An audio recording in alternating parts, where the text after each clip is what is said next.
Allora Matteo, cominci tu come introduzione, vero? Sì, Perfetto. sì, due parole, do la parola direttamente poi a Luigi, gli do un po'. Poi io dico due cose alla fine, dai.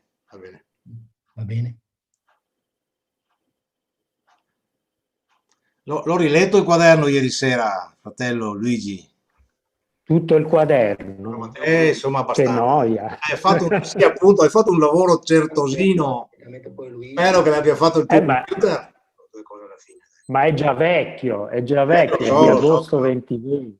Sì, ma l'avevo già letto a grandi linee, ho voluto riguardarlo per vedere se mi ero perso qualcosa di importante, insomma, dai. L'avevo letto appena che era uscito, quasi tutto. Ah, L'ho ottimo. l'ho completato e poi l'ho ripreso per le parti che non mi ricordavo più. Però sono rimasto, cioè, veramente ci sono tantissimi particolari che sfuggono poi nel dibattito, Direi che tanti possiamo temi. partire, Cristina, ammettiamo tutti e partiamo se non ci sono delle cose particolari. Su Facebook, quindi ci siamo. Ok. Vado. Perfetto.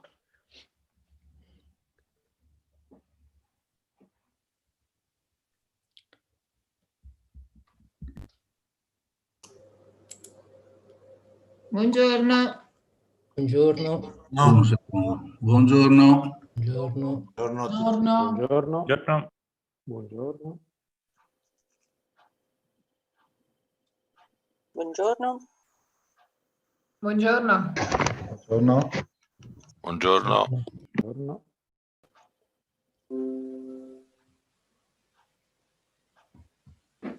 Buongiorno a tutti. Buon Buongiorno. pomeriggio. Ah, che bello numero, vedi, sono già più di 80. Bene, bene. Ecco, innanzitutto l'invito a ottimo. tutti di tenere il microfono spento e la telecamera, se volete, potete tenerla accesa invece.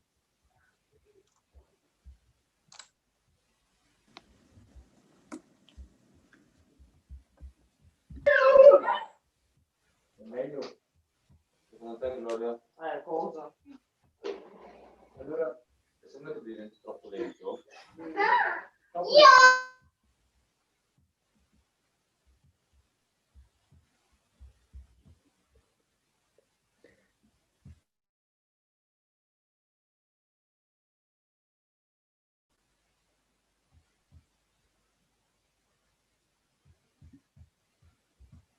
Bene, allora Buonasera.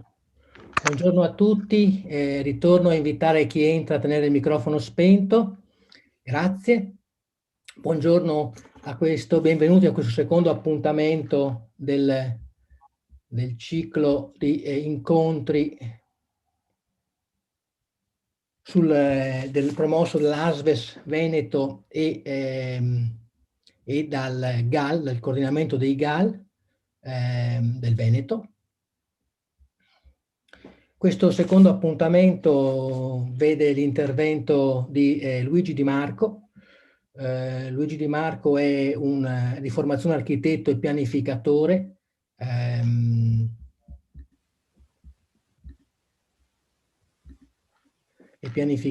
È consigliere nazionale dell'Associazione Italiana Ambiente e Sicurezza e coordinatore di 3 gruppi di lavoro dell'ASVI, dell'Associazione dell'Alleanza Italiana per lo Sviluppo Sostenibile, il GOL 6, il gruppo di lavoro sul GOL 6, che si occupa del tema dell'acqua, il GOL 14, che è vita sotto l'acqua, il GOL 15, che è vita sulla terra. Insomma, quindi in questo l'abbiamo così preso come coordinatore dei gruppi di ASVIS, ma lui ha anche curato per ASVIS il primo quaderno che l'ASVIS ha realizzato dedicato al tema che noi andiamo oggi ad affrontare. Il titolo di questo quaderno era Obiettivi di sviluppo sostenibile e politiche europee, dal Green Deal al Next Generation EU.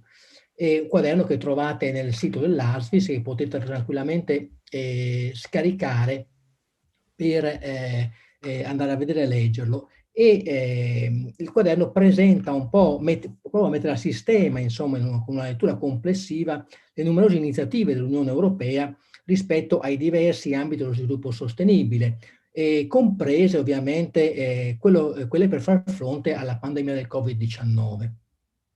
Allora abbiamo chiesto, proprio perché questo secondo appuntamento, dopo l'introduzione la volta scorsa con Enrico Giovannini, abbiamo chiesto a Luigi di presentarci un po' il quadro, la cornice entro cui siamo chiamati a muoverci, se vogliamo, camminare nella direzione della sostenibilità. E alla luce però dei più recenti anche aggiornamenti in materia, perché da qui alla pubblicazione del quaderno di alcuni mesi fa, alcune cose sono cambiate, molti aggiornamenti sono stati, quindi abbiamo chiesto di darci così una cornice aggiornata. Ma gli abbiamo anche chiesto così di inserire, di presentare questa cornice all'interno e di evidenziare il legame, lo stretto legame e le convergenze che in qualche modo ci sono tra gli strumenti normativi messi in campo dall'Unione Europea e la loro traduzione nelle politiche di governo del territorio.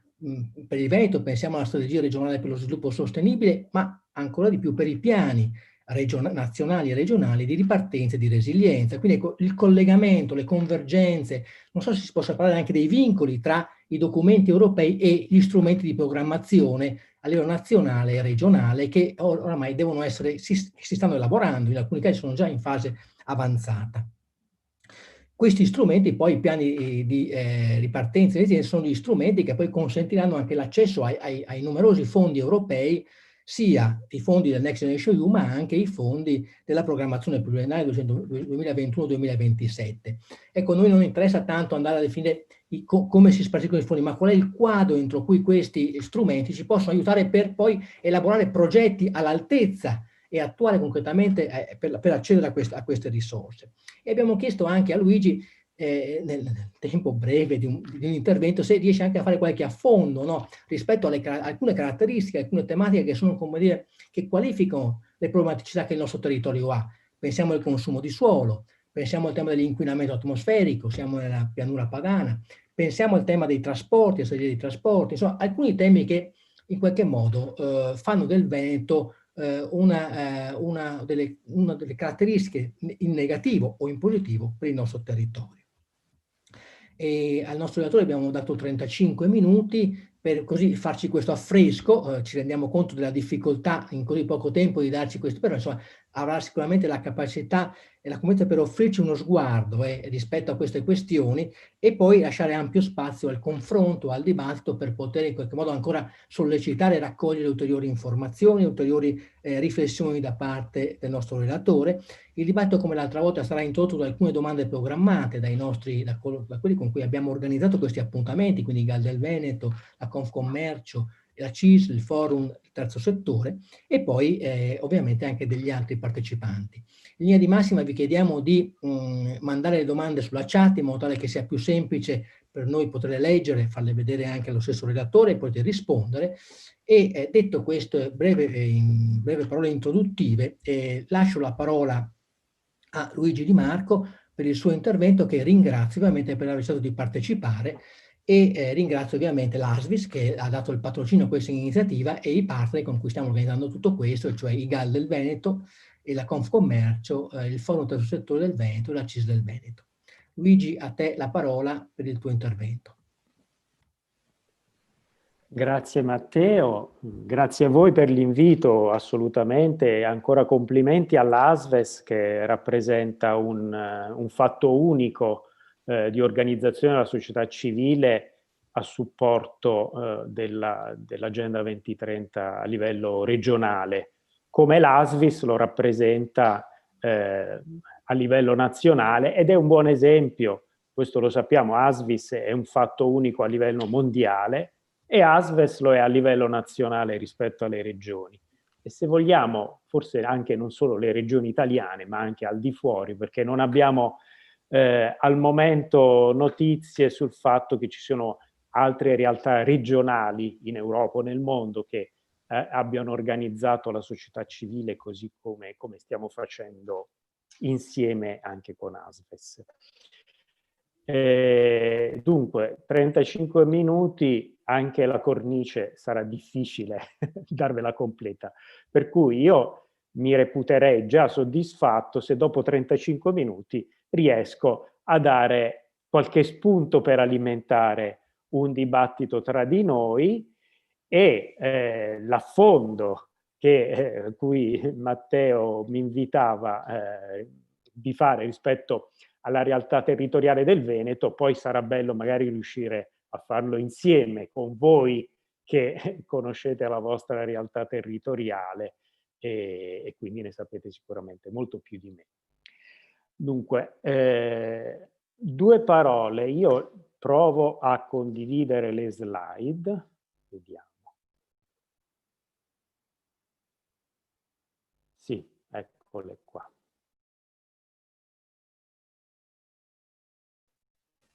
Torno indietro sulla prima e credo che le vediate. Allora posso anche lanciarle, così io le vedo a pieno schermo. Non so voi, forse c'è qualche parte che non vedete, ma poi adattiamo. Partiamo dal contesto. Chi era convinto prima del Covid che lo sviluppo sostenibile era ed è tuttora la soluzione dei nostri mali, cioè non è che ha avuto dubbi chiaramente col Covid che questa cosa venisse meno, anzi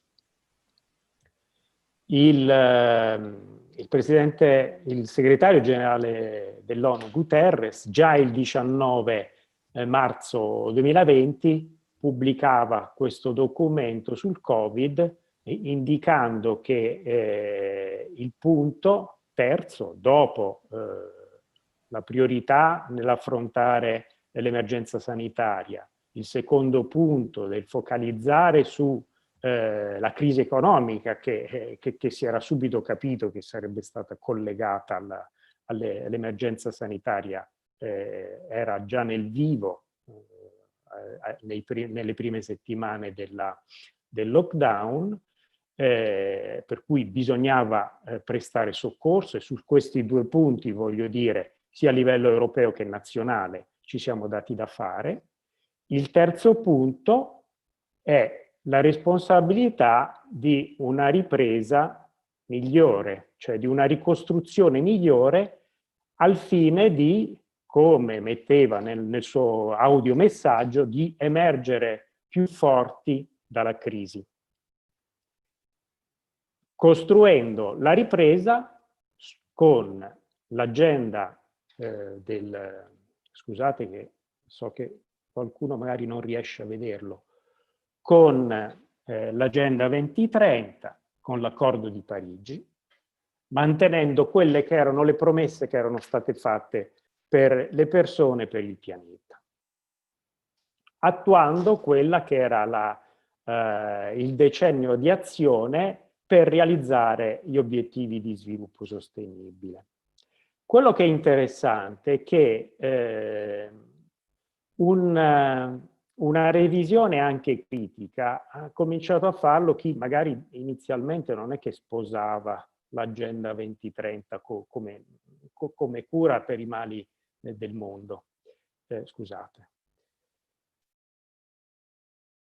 Il Financial Times il 3 aprile pubblica questo interessante editoriale dove in pratica, con questo titolo, il virus mette a nudo la fragilità del contratto sociale, e dove invoca riforme radicali che cambiano la direzione delle politiche economiche degli ultimi 40 anni. Quindi una richiesta di un cambio radicale, di cambio di paradigma, che i governi devono accettare di avere un ruolo più attivo nell'economia e che i servizi pubblici siano considerati investimenti piuttosto che spese, che la redistribuzione della ricchezza torni a far parte delle agende politiche, cioè una risposta alla crisi esattamente all'opposto rispetto a quella che è stata attuata con la crisi, quella del 2008-2009, che conosciamo bene.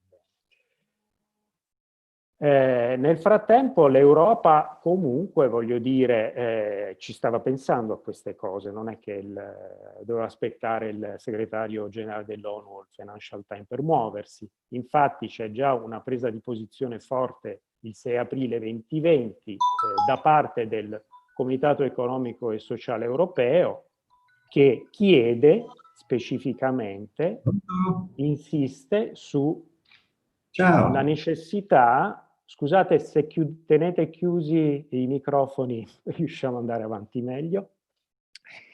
la necessità di concentrare senza inutili ritardi i nostri sforzi di difesa sugli obiettivi di sviluppo sostenibile e sul Green Deal. Per cui l'organizzazione istituzionale che a livello europeo rappresenta le organizzazioni delle aziende, le organizzazioni dei lavoratori, sindacati e le organizzazioni della società civile, già a inizio del mese dell'aprile 2020 era convinta che la soluzione per venire fuori dalla crisi fosse di concentrare i nostri sforzi sugli obiettivi di sviluppo sostenibile, sul Green Deal, che sono due tematiche che gli addetti ai lavori sanno già che vanno di pari passo, perché il Green Deal è una parte del programma europeo della Commissione guidata da Ursula von der Leyen per realizzare gli obiettivi di sviluppo sostenibile. E facciamo un piccolo passo indietro nel tempo, andiamo al... scusate che... ecco. Andiamo al luglio 2019, quando viene presentato il piano di mandato di Ursula von der Leyen, che si articola in 6 punti, quindi un Green Deal europeo, un'economia che lavora per le persone, un'Europa pronta per l'era digitale, proteggere il nostro stile di vita europeo, un'Europa più forte nel mondo, un nuovo slancio per la democrazia europea, che ritroviamo ancora oggi intatto, nonostante il Covid, in quella che è la programmazione europea, che anzi, lo vedremo più avanti, il Covid è un elemento di accelerazione rispetto alle politiche che erano già impostate rispetto al quadro degli obiettivi di sviluppo sostenibile, tra l'altro ora anche alimentato da degli stanziamenti di bilancio comune europeo che impensabili un anno e mezzo fa, che sono inquadrati nei fondi del Next Generation EU. Ecco, qui di fianco vedete da questo documento che è stato pubblicato dalla Commissione europea, questo è uno staff working document, per cui è un documento dei servizi della Commissione, che prende i 6 punti del programma della von der Leyen e lo collega con i goal. Con i goal, questo è stato pubblicato a novembre, per cui voglio dire novembre 2020, quindi come vi dicevo il piano, quello di luglio 19, è lo stesso che stiamo portando avanti in Europa voglio dire, è chiaro, risentendo poi nella sua struttura applicativa di quello che sono state le perturbazioni che abbiamo avuto e che stiamo ancora soffrendo legate al Covid, ma rimane il quadro intatto. Tra l'altro questo è un documento per chi vuole approfondire e non si vuole leggere il quaderno che ringrazio Matteo, insomma, per aver fatto questo spot di presentazione, il quaderno ASVIS, obiettivi di sviluppo sostenibile e politiche europee. In 18 pagine avete un sunto che consente tra l'altro anche attraverso i link di andare a approfondire tutti gli atti che la Commissione ha adottato in questo arco temporale.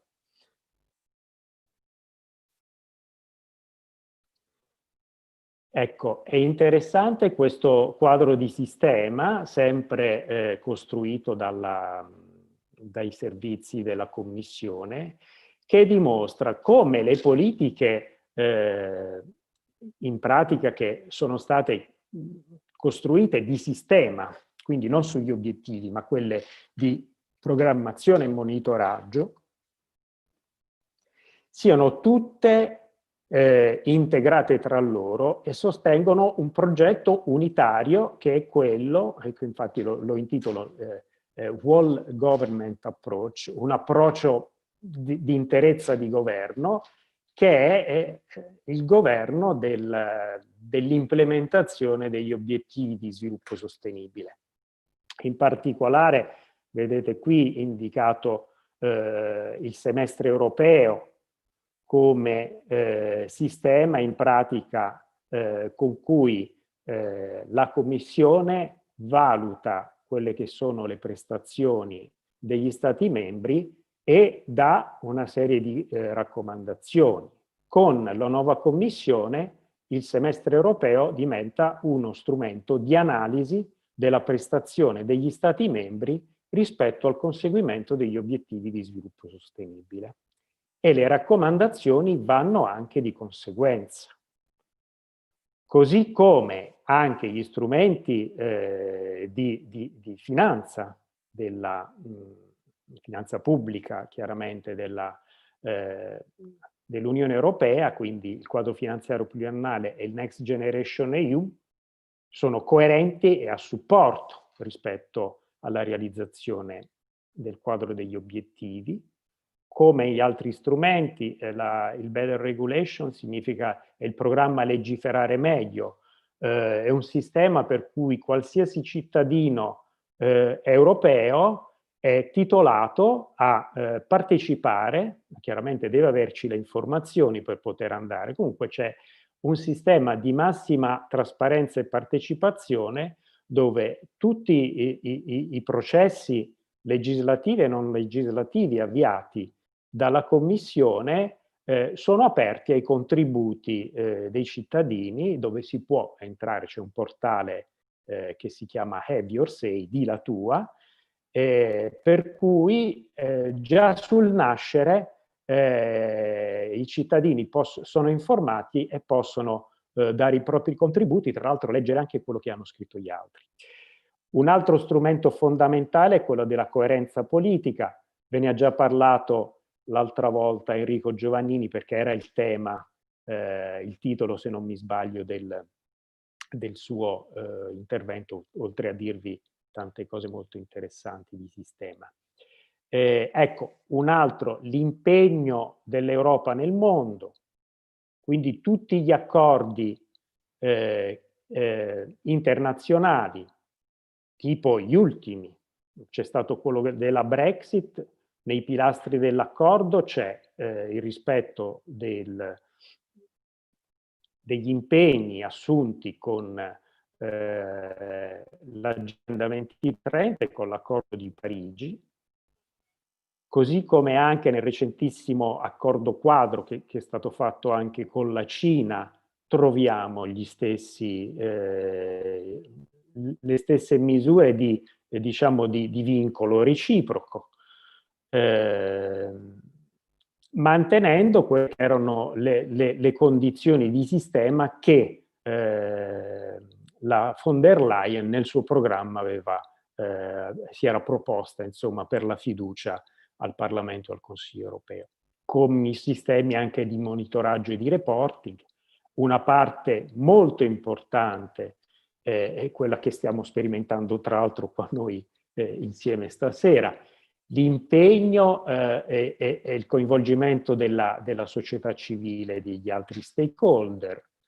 Il punto è che per poter attuare questo sistema noi dobbiamo applying deeply transformative policies, dobbiamo in pratica attuare delle politiche di trasformazione profonda.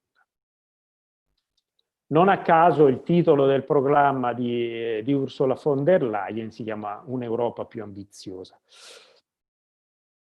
È interessante il contributo, io qui so che devo un po' velocizzare, se no non riesco neanche, la cornice, vi faccio forse solo un angolino della cornice di sistema e non entriamo più nel merito profondo delle tematiche.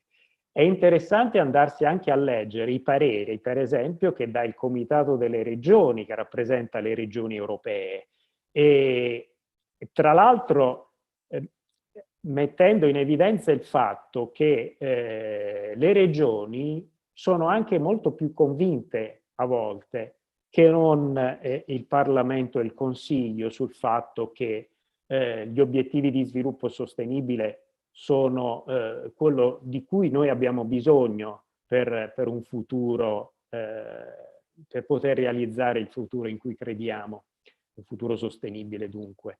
E è interessante che qui osserva che il 65% dei 169 sottobiettivi dei 17 goals richiedono il saldo coinvolgimento delle regioni e delle città nell'attuazione e nel monitoraggio di tali obiettivi.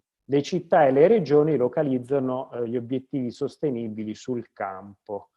Questo punto è molto importante perché a volte dalla base si dice pensa globale e agisci locale, però forse chi pianifica a livello globale dovrebbe pensare che pianifica globale affinché poi a livello locale le cose si possano realizzare. Tra l'altro, se il totale è 100 e il 65 lo fanno i territori, però i territori devono poter avere anche voce in merito su quel 35 di differenza che non dipende da loro, perché diventa un fattore determinante affinché anche quel 65 può essere realizzato. Interessante che anche per esempio la Corte dei Conti europea dice che nel semestre europeo di cui parlavamo prima sarebbe importante coinvolgere le autorità locali, perché più della metà degli investimenti pubblici dell'UE rientrano nella loro sfera di competenza. Questi dovrebbero essere dei punti di forza su cui i territori avanzano, voglio dire, anche delle richieste di avere un governo che gli dia maggiore spazio, ascolto, ma nell'interesse globale di poter realizzare quelli che sono gli obiettivi di sostenibilità. Ecco, arriviamo al Green Deal europeo. Nei principi velocemente.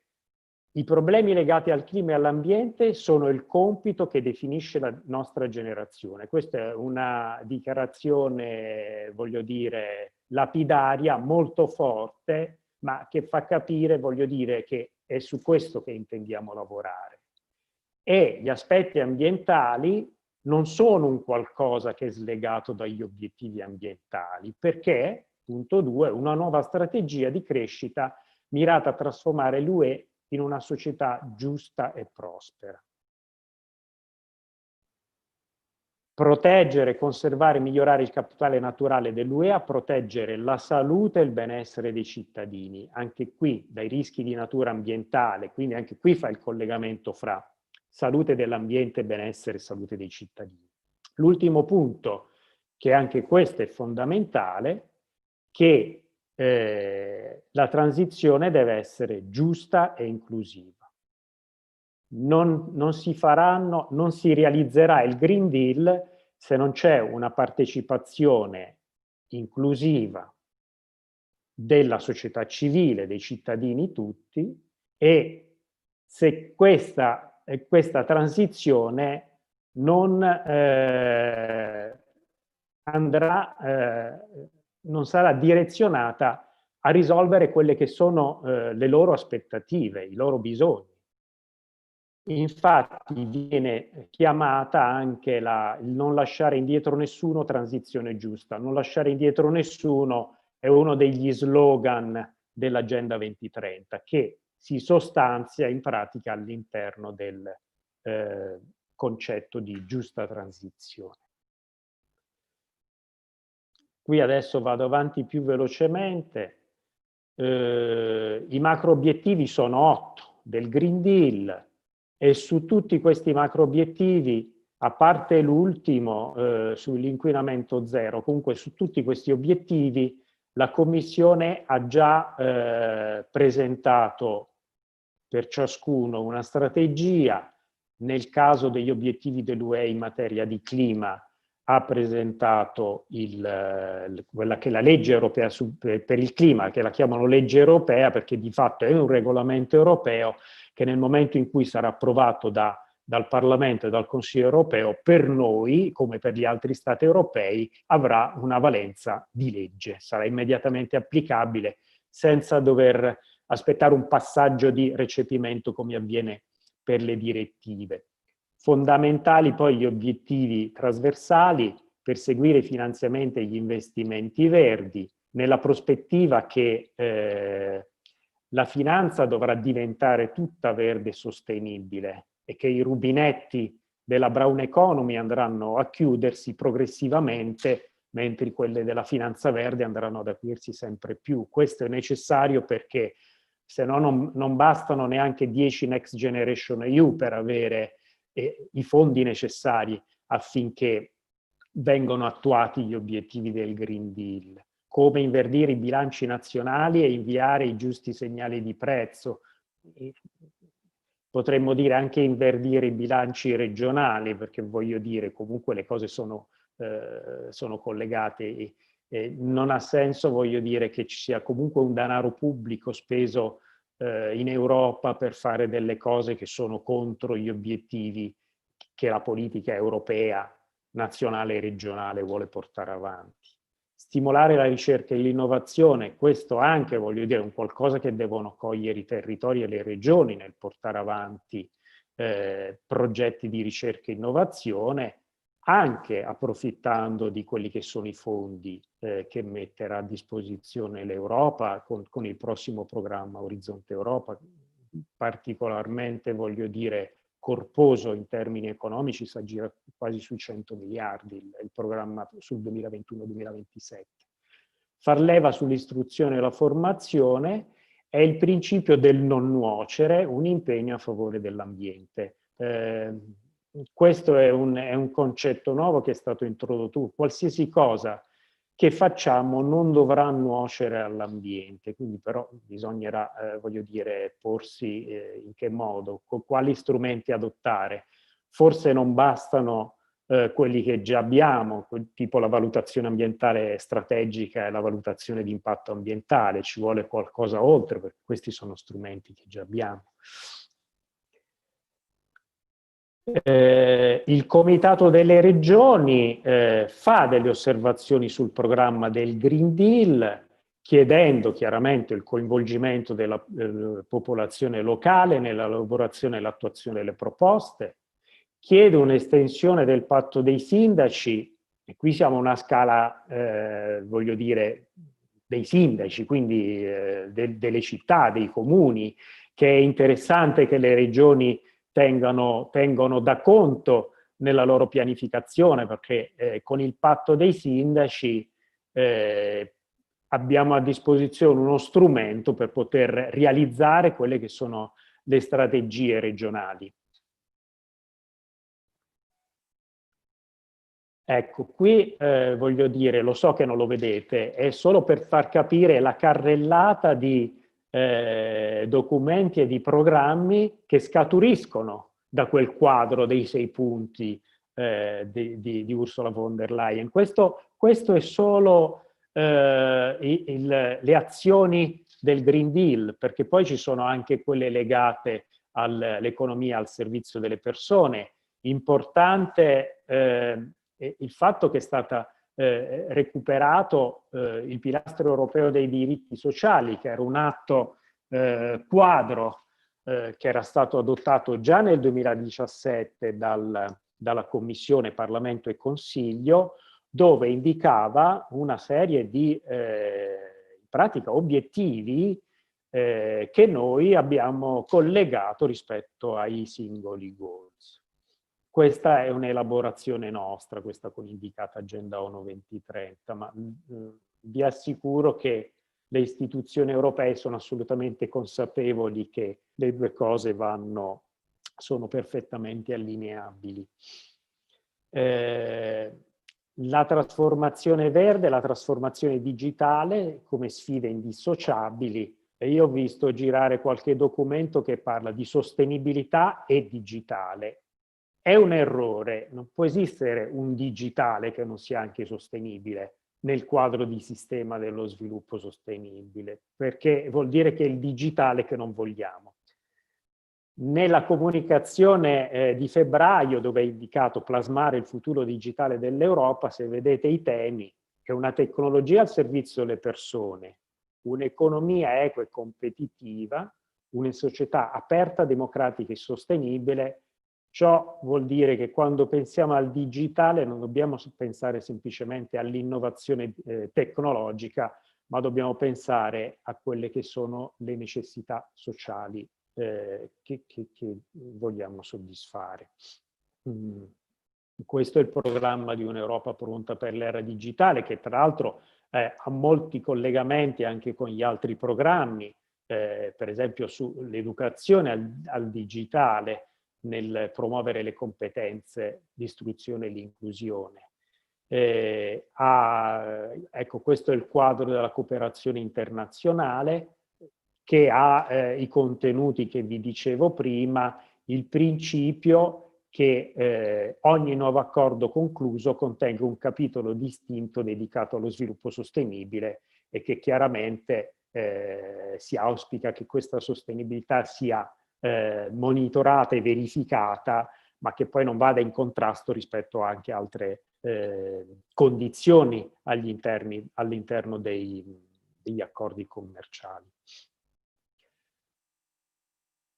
Ecco, il piano d'azione per la democrazia europea, questo è stato adottato di recente. Ci sono alcune misure che si sposano, per esempio, con quello che vi dicevo prima a proposito della transizione digitale, le attività di controllo che devono essere fatte sulle piattaforme, per esempio per contrastare la disinformazione, ma nel frattempo un obiettivo è di rafforzare la libertà e il pluralismo dei media.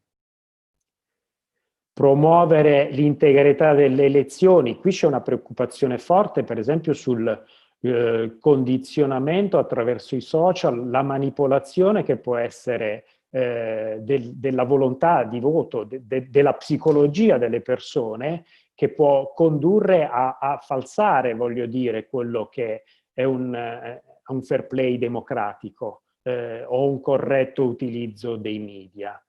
Tra l'altro, voglio dire, quello che è successo il 6 gennaio al Campidoglio a Washington è stato messo in collegamento sul fatto che ci sono dei condizionamenti attraverso i media che effettivamente minano quello che è un gioco, voglio dire, democratico basato su regole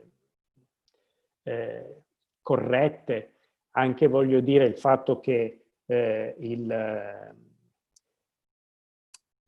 profilo di Trump sia stato bannato dovrebbe rientrare quasi come una prassi, ma regolata da questi nuovi regolamenti che la Commissione europea ha già adottato qualche settimana fa e che, voglio dire, a livello europeo stiamo portando avanti. Per cui quando sentiamo parlare di transizione digitale dobbiamo avere una capacità di visione più complessa, che non è solo non attiene solo all'aspetto tecnologico, ma allo sviluppo sociale nella sua complessità. Ecco, io arriverei direttamente al Next Generation EU.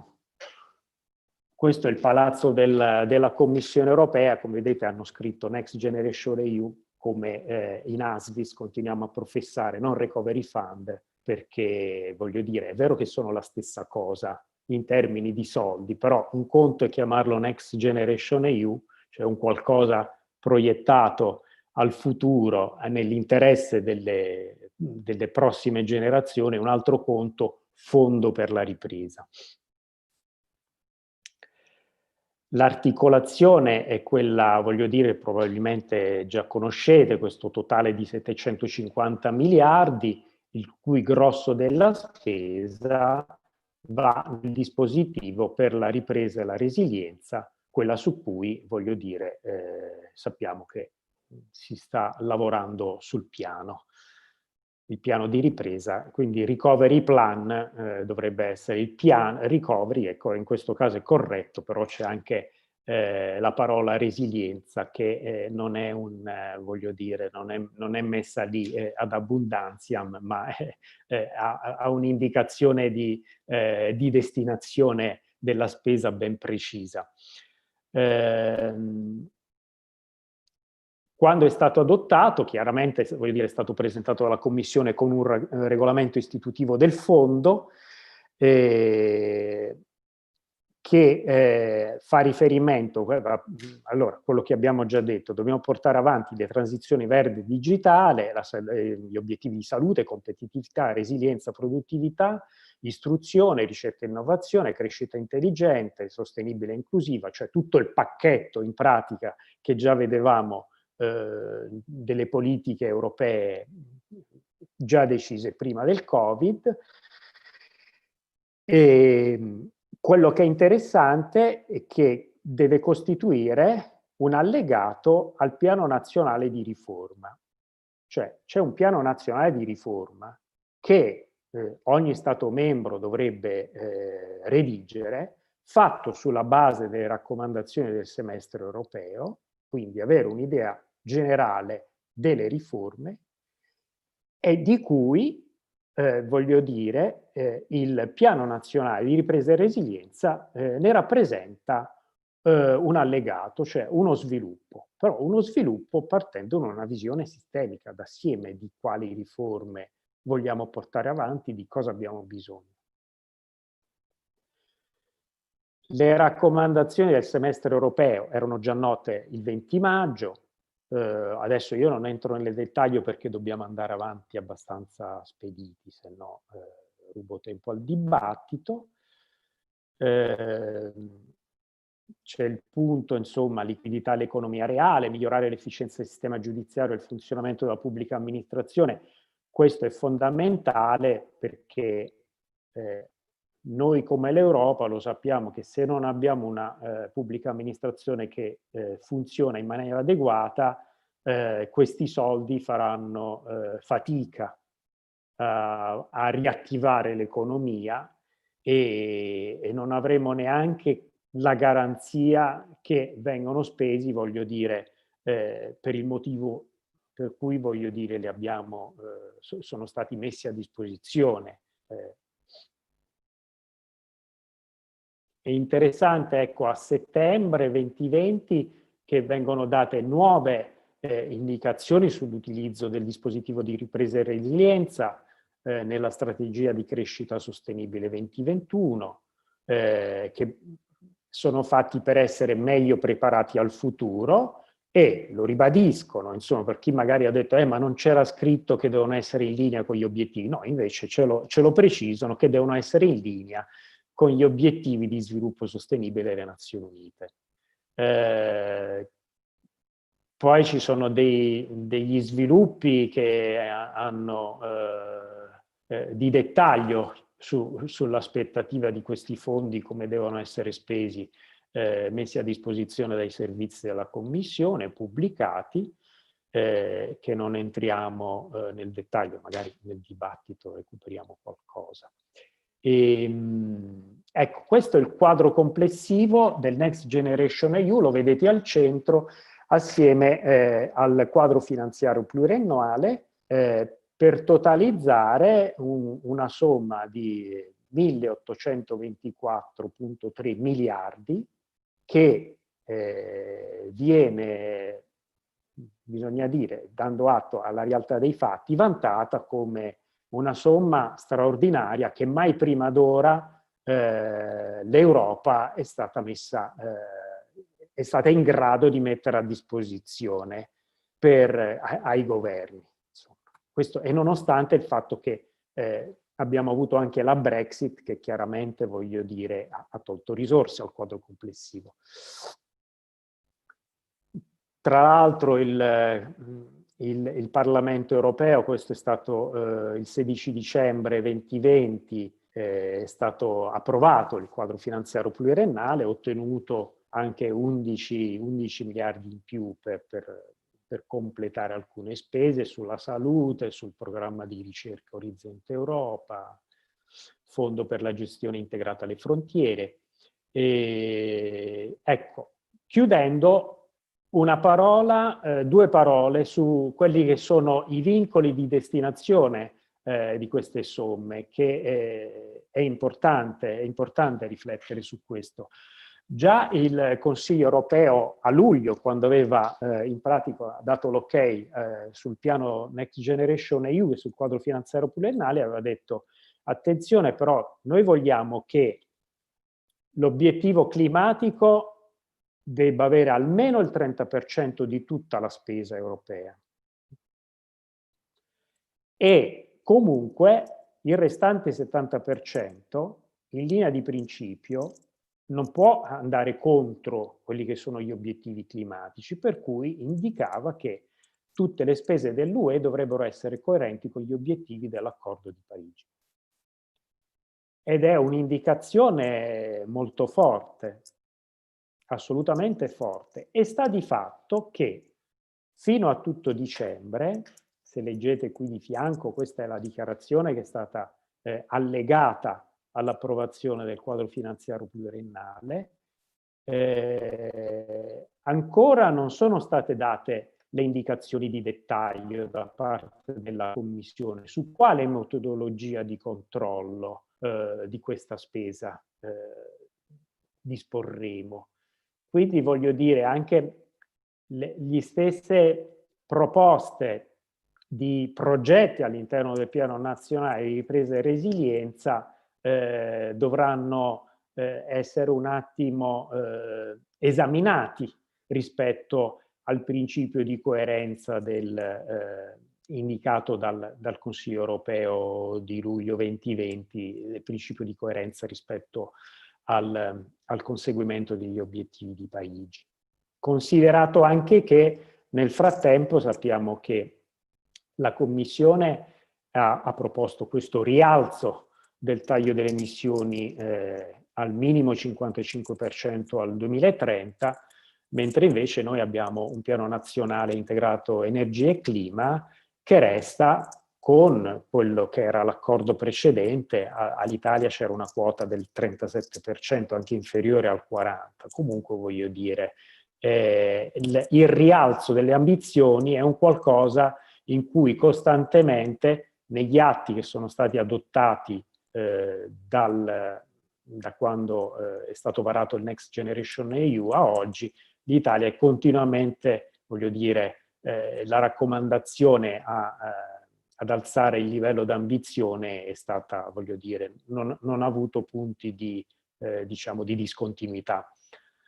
Allegano il quadro, anche sempre nella risoluzione del Parlamento, delle diverse quote, perché un 30% diciamo, è nella media dei fondi europei, però sarà riequilibrato in diverse quote rispetto ai diversi programmi. Per esempio il fondo di coesione il 37%, come anche nel dispositivo per la ripresa e resilienza il 37%. La PAC, quella del 2023-2027, avrà ben il 40%. Chiudo. So che ho preso più di 35 minuti, scusatemi, io poi comincio a parlare. Interessante è il parere che dà il Comitato delle Regioni, sempre sul dispositivo di ripresa e resilienza, dove chiede, ecco, le regioni, questo danno sempre il buon esempio agli stati nazionali e anche all'Europa, chiede di alzare a minimo 40% la quota del fondo da destinare alle azioni per il clima e ritiene che lo strumento di ripresa e resilienza debba incorporare tutti gli SDGs nel quadro strategico di pianificazione. Sarebbe interessante se, a prescindere da quello che, voglio dire, ritiene la Commissione di recepire rispetto al parere del Comitato, che di loro spontanea volontà gli Stati, per esempio voglio dire, il nostro governo decide di incorporare nel quadro strategico del piano di nazionale ripresa e resilienza gli obiettivi di sviluppo sostenibile, quantomeno come riferimento per far vedere dove vogliamo posizionarci rispetto al perseguimento dei nostri goals. Per finire, nella sessione del Comitato delle Regioni che discuteva i piani di ripresa e resilienza, il dispositivo, è stata invitata anche la Presidente della Commissione e che, voglio dire, ha detto delle cose, voglio dire, interessanti per il quadro locale. Le regioni e le città sono al centro del Next Generation EU, però la spinta che vuole dare è che quello che sto chiedendo a voi oggi è più di un elenco di progetti e iniziative, è una visione per il futuro su misura per i vostri territori, una visione di quali città e territori volete lasciare ai vostri figli. Credo che è su questo che dobbiamo lavorare e portare avanti i nostri ragionamenti. Grazie. Grazie a Luigi Di Marco per questa introduzione. Inevitabilmente il tempo è sempre poco e le questioni sono veramente tante, anche molto complesse, ma è riuscito comunque a darci un primo quadro e poi, ripeto, ci ha offerto anche una serie di strumenti che possiamo andare a ricercarsi tranquillamente in internet per poter approfondire. Poi c'è il suo quaderno che trovate nel sito dell'ASVES, per cui ecco, alcuni spunti. Allora, abbiamo già ricevuto parecchie domande in chat e quindi alterneremo un po' magari qualche domanda in chat con alcune domande invece che facciamo direttamente da parte dei soggetti che con noi hanno organizzato questo appuntamento. E io intanto inviterei per la prima domanda inviterei Alberto Peterle, che è il direttore, è il presidente dell'IGAL Prealpi Dolomiti, ma in questo momento è anche il coordinatore del coordinamento legale del Veneto. E quindi a lui lascerei la parola per una domanda, commento, sempre molto brevi, chiedo 2 minuti, massimo 3. Prego Alberto. Grazie a tutti. Buongiorno e un saluto mio e da parte dei GAL Veneti e anche un grazie particolare al dottore Di Marco per la sua disponibilità. Sentendo un attimo il suo intervento, insomma, leggendo anche la stampa e anche il documento che lei ha pubblicato ad agosto, è indubbio che nel Piano Nazionale di Ripresa e di Resilienza e anche nei rispettivi piani regionali ci sia ovviamente uno spazio molto ampio che è dedicato a azioni di tipo infrastrutturale, quindi interventi infrastrutturali, no? Però se vogliamo un attimo riportare il focus a livello territoriale, secondo il suo punto di vista, ci sono spazi per far sì che i GAL si mettano al servizio di questi piani nazionali di ripresa e di resilienza e dei rispettivi piani regionali, anche attraverso magari azioni che possono fare i GAL, che sono tipiche da GAL, quindi azioni immateriali, azioni che hanno come base di riferimento la coesione sociale, quindi sono attività, tutte quelle attività che i GAL fanno ormai da molto tempo e che si tratterebbe in sostanza di azioni di innovazione in ambito sociale, azioni di animazione imprenditoriale ed altre azioni magari di accompagnamento verso la pubblica amministrazione nel raggiungimento degli obiettivi di insomma, questi piani. Sarebbe anche, secondo il mio punto di vista, un modo per coinvolgere attivamente la cittadinanza, che era un po' il discorso che lei faceva all'inizio del suo intervento. Grazie.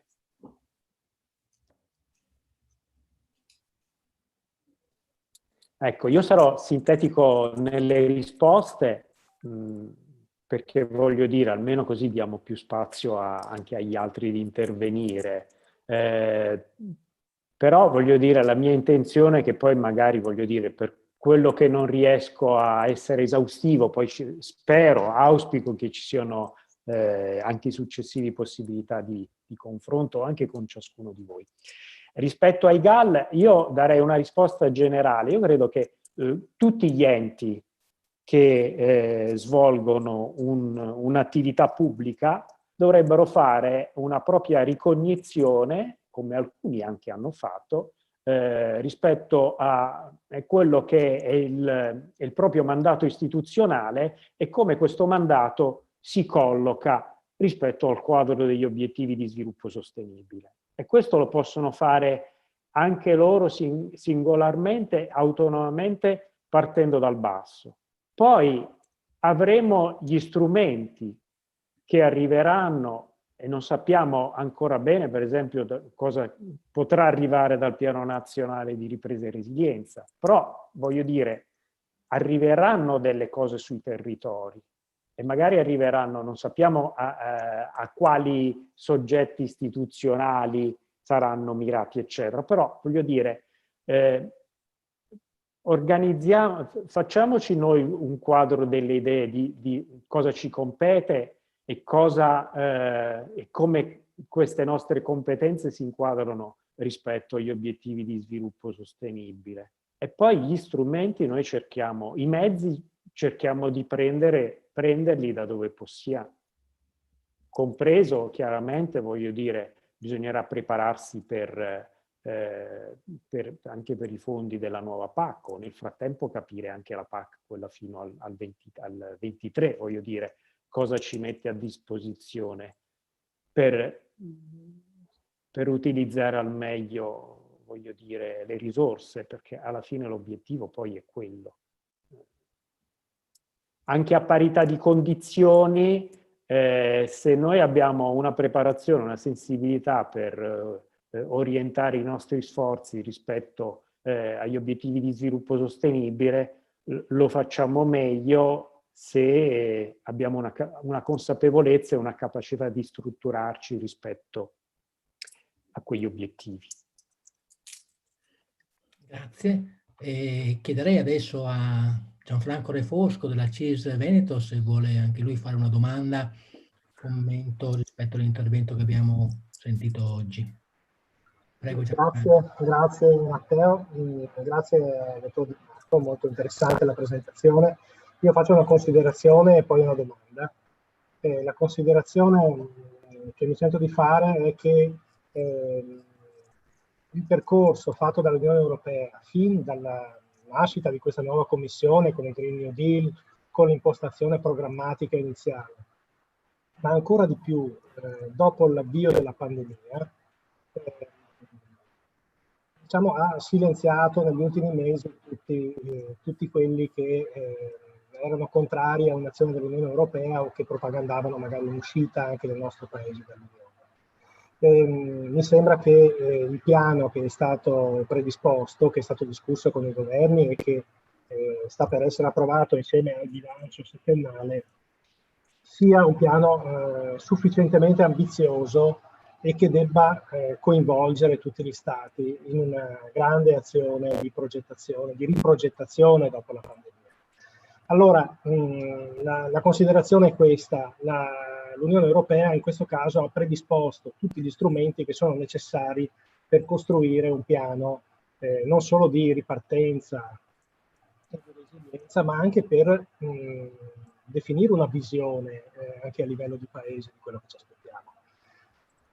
La sensazione però che si vive è quella, anche per il dibattito politico del nostro paese, di un'occasione quasi persa, perché non si è sviluppato, come invece ci aspettavamo, come ASVES e ASVI stanno tentando di fare, un dibattito pubblico su quelli che sono gli obiettivi strategici che la nostra cittadinanza deve contribuire a definire per quello che riguarda la politica. Allora, la domanda che volevo fare è questa: se ci sono evidenze o buone prassi anche in altri paesi invece di percorsi di costruzione dal basso di alcuni orientamenti od obiettivi che poi fanno parte del piano, che portano poi ai piani nazionali per il Next Generation. Perché questo sarebbe importante, anche se è già tardi, anche perché anche nella nostra regione non si è sviluppato un dibattito approfondito su questo tema, tant'è vero che la regione ha presentato al governo un piano regionale di ripresa e resilienza che non ha visto un pieno coinvolgimento delle parti sociali. Per dire, le parti sindacali in Veneto non sono state neanche invitate alla presentazione di questo documento. Quindi la domanda è se ci sono delle buone prassi esistenti dalle quali anche mutuare un percorso che possiamo far partire, pur se in ritardo, di coinvolgimento della popolazione.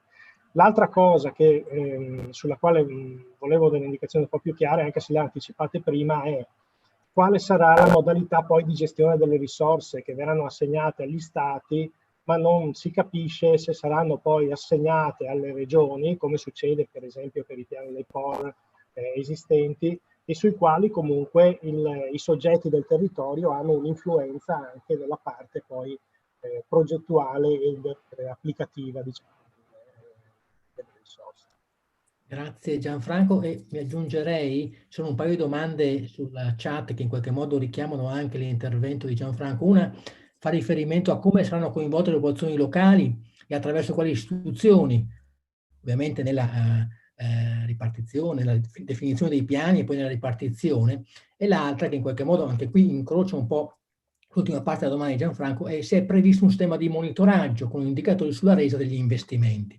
Ecco, se poi Luigi darci così una riflessione rispetto a questi temi.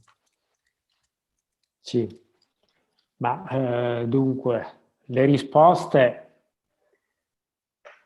le vedremo quando avremo un piano nazionale di ripresa e resilienza consolidato. Ora, adesso faccio una riflessione mettendo un po' assieme tutte le cose dette, anche il collega della CISL che ha detto delle cose interessanti. Rispetto a buone prassi di altri paesi, adesso io non so se è una buona prassi, ma quantomeno, voglio dire, la Francia ha presentato già a settembre un suo piano, che per alcuni versi poteva essere discutibile, dove il piano nazionale di ripresa e resilienza, comunque quei fondi, rientrano in un quadro di visione d'assieme, già da settembre. Quindi, presentandolo già da settembre, dava anche il tempo magari per un'interlocuzione con i cittadini, la società civile. Noi adesso siamo a gennaio, un quadro stabile di documento presentato ai cittadini ancora non c'è. E c'è l'urgenza, perché ho visto tra l'altro nelle chat che qualcuno chiedeva qual è la scadenza è aprile e siamo a gennaio. L'urgenza è un po' come se giustificasse anche il fatto che è urgente, abbiamo la scadenza e non abbiamo il tempo per fare tutte le consultazioni che sarebbe auspicabile fare con la società civile, approfondire meglio con le regioni, eccetera. Quello che, perché nelle bozze io qualcosa ho visto, insomma, comunque diverse delle azioni prevedono che ci siano degli attori sui territori, quindi le regioni, le città a cui saranno assegnati quei fondi. Quindi questa previsione c'è. Quanto si riuscirà a concordare prima con loro entità delle somme, tipo di progetti, questo non lo sappiamo.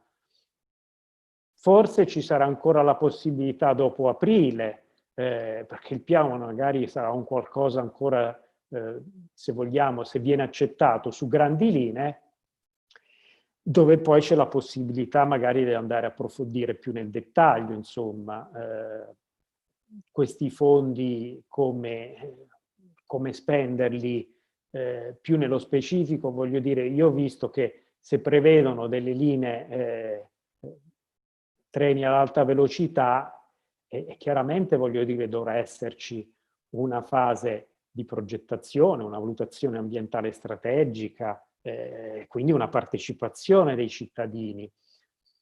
Non lo so, alcuni aspetti dipende dai progetti che sono inseriti nel piano. Alcuni, voglio dire, per forza di cose prenderanno un tempo di sviluppo che forse, voglio dire, bisogna anche chiedersi se sarà poi compatibile anche con i termini per cui queste somme, voglio dire, devono essere spese, perché se servono per riattivare l'economia, ma non è un qualcosa, non è possiamo aspettare 15 anni ad avere una TAV all'interno del Piano Nazionale di Ripresa e Resilienza del 2021 per poterne beneficiare. Altre voci invece no, per esempio insomma c'è una parte corposa che credo che sarà confermata sugli incentivi per l'efficienza energetica degli edifici al 110%, insomma il recupero fiscale al 110%. Comunque sia, credo che questa è un'impostazione che ho io, la voglio condividere con voi. Ci stanno lavorando e chi lavora bisogna sempre avere rispetto. Poi speriamo che in qualche modo la partecipazione dei territori e della società civile riesca in qualche modo a essere recuperata, perché voglio dire, come avete visto, voglio dire, è come un leitmotiv all'interno di quelle che sono le politiche europee per lo sostenibile, no? Senza, voglio dire, il consenso e il contributo attivo dei cittadini e della società civile, gli obiettivi di sviluppo sostenibile, il Green Deal, non lo si fa. Bene, grazie. Sul tema società civile abbiamo qui con noi il vicepresidente il vice portavoce, non so se come si chiami, del forum del terzo settore, che con noi ha pensato anche questa iniziativa, Luigi Lazzaro. Lascerei a lui anche la parola per una domanda, e a seguire, sempre sull'ambito società civile in senso ampio, Eugenio Gattolin della Confcommercio Veneto. Poi abbiamo anche la prenotazione dell'intervento a seguire di Michele Pelloso della Regione Veneto e di Gattolin invece Massimo della città metropolitana. Comunque intanto a Luigi per il forum terzo settore. Prego Luigi. Grazie Matteo. Intanto buonasera a tutti e grazie a Luigi Di Marco per il breviario su obiettivi sviluppo sostenibile e quello che succede con il Next Generation EU e poi quello che potrebbe succedere con il piano nazionale. Immagino la difficoltà a stringere in così poco tempo, sono una mole tante informazioni. Nota a margine, non sono vice portavoce, ma al momento sono il direttivo del forum terzo settore e diciamo il tema così vado un po' anche nella domanda per fare presto, il tema anche credo del terzo settore o comunque ruolo che mi sembra sollecitato anche da molte domande, il ruolo della popolazione o comunque il ruolo della cittadinanza, della popolazione di partecipazione ai percorsi di definizione del piano nazionale piuttosto che poi delle azioni, dei progetti che si devono sviluppare, è un ruolo che al momento è abbastanza marginale rispetto al percorso fatto.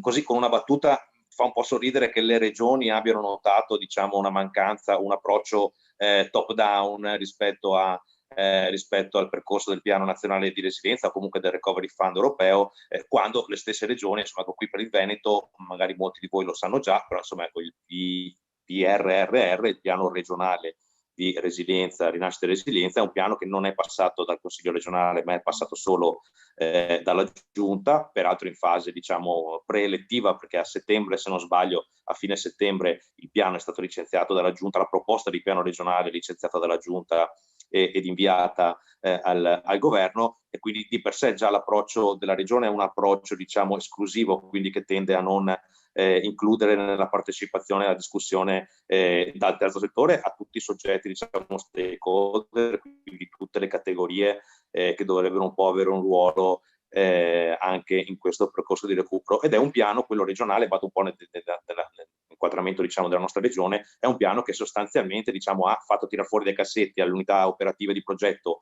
tutto quello che era previsto da fare, e li hanno messi in un calderone da quasi 25 miliardi di euro di richieste di appropriazione da quei 209 miliardi che l'Europa ci ha assegnato, e quindi già di per sé dimostra un po' una difficoltà di integrazione rispetto a un percorso nazionale di quelli che sono i desideri di sviluppo territoriale. Lo dico perché dai grandi obiettivi condivisibili e dal piano fin troppo ambizioso quasi dell'Unione Europea, insomma, ecco, degli obiettivi dello sviluppo sostenibile. Poi se andiamo nei fatti, nell'applicazione, vediamo che già molti di quei punti di sviluppo sostenibile sono in qualche modo, se non a rischio, insomma, ecco, comunque se non evitati, quantomeno a rischio. E lo dico perché il tema del coinvolgimento è un tema importante, lo dico con alcuni esempi e poi faccio la domanda. Ad esempio il tema del digitale, quindi della digitalizzazione del paese, che è una necessità che per il nostro paese è una questione che deve vedere la partecipazione della popolazione, perché se adesso abbiamo avuto la bolla della pandemia da coronavirus e quindi sono anche un po' calate, qualcuno l'ha già notato, alcune pulsioni, diciamo, no? Magari di protesta più alte, ma ad esempio sul 5G forse ancora oggi qualcuno si ricorda, insomma, ecco, mesi di grande sofferenza rispetto a una polemica del tutto spostata rispetto alla necessità, diciamo, invece appunto di digitalizzazione del paese rispetto al 5G, che ha portato molti comuni addirittura a emettere delibere di divieto di installazione delle antenne 5G, cadendo poi ovviamente, diciamo, sono divieti che assolutamente non stanno in piedi dal punto di vista diciamo, legislativo, e quindi poi vengono bypassati e ci fanno solo che perdere tempo quando manca la consapevolezza, la conoscenza da parte dei territori.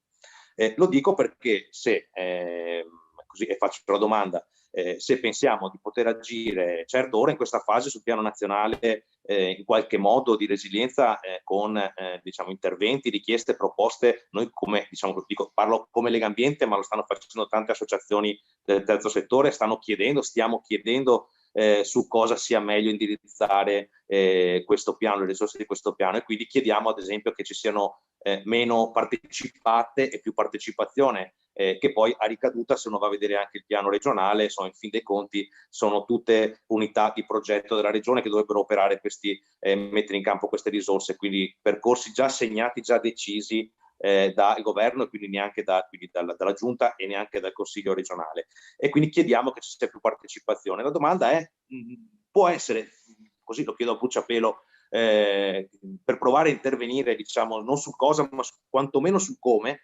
che si lavori alacremente per una legge nazionale sul modello di quello francese per il dibattito pubblico, perché così magari potremo, questa è la mia opinione, garantire almeno un percorso di accompagnamento di questi progetti che poi ci troveremo probabilmente anche nel nostro territorio, come giustamente diceva Di Marco, può essere, diciamo, un'opera infrastrutturale piuttosto che altri investimenti che poi dovranno essere attivati magari da altri soggetti come la Regione. E quindi ecco, noi in questo senso come Legambiente l'abbiamo chiesto, diciamo, stiamo chiedendo una legge sul dibattito pubblico in questo senso. Chiedo se può essere una prospettiva sulla quale magari, come dire, evocarci tutti insieme le maniche per almeno accompagnare i progetti su come verranno fatti. Grazie. Ma dunque, in effetti abbiamo già degli istituti che dovremmo già imparare, voglio dire, a farli funzionare meglio. Io mi riferisco, voglio dire, già il dibattito pubblico, quando c'è una VAS o una VIA, è previsto, è obbligatorio, così voglio dire, come è stato inserito anche nel codice degli appalti, una specifica di dibattito per la realizzazione di opere infrastrutturali, che è un qualcosa di diverso, addirittura viene fatto prima. Il punto è questo, è che con l'urgenza di spendere questi soldi c'è il rischio di portare avanti comunque questi progetti, c'è il rischio che si pensi magari di stringere quella che è la possibilità di una partecipazione, anziché allargarla come voglio dire sarebbe giusto auspicare. Diciamo, alla nostra politica deve stare a loro la capacità di trovare un equilibrio fra queste due cose, e che comunque, come dicevo prima, dipende anche da che tipo di opere stiamo parlando. Se io fossi stato nella parte voglio dire, di chi ha in mano, oppure avessi avuto voce in capitolo su quali linee guida lavorare per stanziare queste somme, su quali opere, voglio dire. Io l'avrei indirizzato proprio su attività per favorire una partecipazione sociale, piuttosto che andarle a chiudere all'interno di opere, dove tra l'altro all'interno di un'opera infrastrutturale la quota materia e energia è molto più ampia che la quota che viene invece indirizzata al lavoro. Per cui effettivamente un ragionamento, e questo non l'ho visto, mi dispiace questo che la Commissione europea non l'abbia dato come indirizzo. L'ideale sarebbe stato che davano un indirizzo di fai degli stanziamenti dove dimostri, stanziamenti verso opere e azioni dove dimostri che il beneficio umano in termini di occupazionali o di, voglio dire, formazione, disseminazione su queste tematiche sia molto più ampio che non il consumo di materia, di suolo, di energia. Però voglio dire, il fatto che non l'abbiano scritto non è che non lo possono realizzare anche loro, anche perché sembra che questi 750 miliardi siano, chissà, no? L'occasione unica, poi non li avremo più. Questi 750 miliardi, quando andiamo a vedere i veri conti dei finanziamenti necessari a portare avanti tutti gli obiettivi del Green Deal, sono solo un aperitivo. Era già stato fatto un conto nel 2018 che ci voleva più di 1 trilione, dipendeva da quale scenario si voleva scegliere, ma ci voleva più di 1 trilione ogni anno per portare avanti gli obiettivi, solo quelli di decarbonizzazione per il 40%, al 40% al 2030. Per cui effettivamente questi 700, scusate mi sto prendendo più tempo del dovuto, questi 750 miliardi dovevano servire per prepararsi a fare poi oltre, cioè voglio dire, la base per costruire quello che sarebbe, che dovrebbe venire dopo. Voglio dire, non ce li siamo ancora giocati, vediamo le cose come evolvono. Grazie, e chiederei adesso a Eugenio Gattolin, direttore di Confcommercio Veneto, se così vuole esprimere anche la sua riflessione breve, per favore, e domanda, che abbiamo ancora altre domande. Prego Eugenio. Velocissimo, grazie per questo lavoro, questo momento di riflessione importante. Grazie al dottor De Marco, Di Marco per essere stato molto chiaro in una situazione molto complessa, molto ampia. La mia preoccupazione è, da una parte abbiamo un impegno molto rilevante da parte dell'Unione Europea, e anche, visto che sono tutte attività cofinanziate anche dagli Stati, per cui bisogna ricordare bene anche questo, a fronte di un rischio di andare a ripercorrere o a riprendere, come diceva qualcuno prima, dei progettualità che fanno parte di una storia che non c'è più, di un contesto su cui avremo l'opportunità oggi di influire in maniera determinante per uno sviluppo diverso del nostro sistema territoriale. Allora io distinguerei, da una parte ci saranno azioni ampie che forse hanno una lettura che va oltre i sistemi territoriali, che devono essere in parte orientate dalle nostre regioni, dalle nostre organizzazioni, parti sociali e società civile, ma su cui noi abbiamo un'influenza non determinante, perché e su queste la Commissione europea ha già dato delle linee, mi sembra, almeno su alcuni ambiti infrastrutturali, delle linee e delle decisioni abbastanza precise, con delle linee abbastanza anche strette entro certi limiti. Dall'altro il problema è che piuttosto vedere come noi a livello territoriale riusciamo a influire. Noi, per riguardo la regione, aveva fatto una bozza di piano su cui in parte ci eravamo rifiutati, alcune parti sociali, di intervenire proprio per le modalità con cui era stato predisposto, non comunicato e poi presentato un po' al sistema nazionale. Su questo noi stiamo chiedendo, con un impegno anche importante che avremo nei prossimi giorni da parte delle nostre organizzazioni, per poter fare riflessioni in tempi anche accettabili. Non possiamo anche noi stessi rinviare eccessivamente il dibattito, per poter arrivare a delle proposte concrete, tenendo presente che la prima fase sarà un piano strategico con delle linee guida, ma la cui programmazione operativa dovrà essere attuata in tempi più avanzati, su cui noi potremmo avere un'azione, un controllo, un'azione di monitoraggio, di orientamento molto, molto importante. Per cui l'orientamento adesso sarebbe quello di capire quale può essere, su quali ambiti potremmo muoverci.